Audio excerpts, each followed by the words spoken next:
Plastic সার্জারির পরেও কি আমাদের ত্বকে দাগ থাকবে? রোগীরা এই প্রশ্নটি প্রায়ই আমাদেরকে করে থাকেন। অনাকাঙ্ক্ষিত দাগ বা যেটিকে আমরা মেডিকেলের পরিভাষায় স্কার বলে থাকি, সেটি আমাদের শরীরের স্বাভাবিক হিলিং প্রক্রিয়ার ফলেই কিন্তু তৈরি হয়ে থাকে।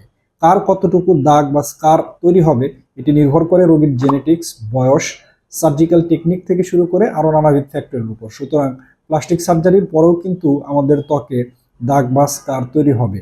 তবে একজন প্লাস্টিক সার্জন সার্জারিটি করবার আগে এমনভাবে বিষয়টি প্ল্যান করেন যাতে সেই সৃষ্ট দাগ সহজে অন্যের নিকট দৃষ্টিগোচর না হয়।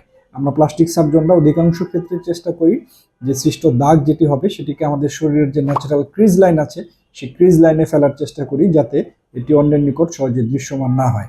এছাড়া সার্জারি পরবর্তী সময়ে বিভিন্ন ধরনের স্কার মডুলেশন থেরাপির নেয়ার প্রয়োজন পড়ে।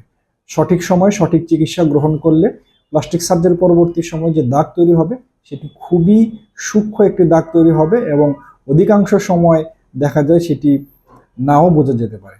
ধন্যবাদ।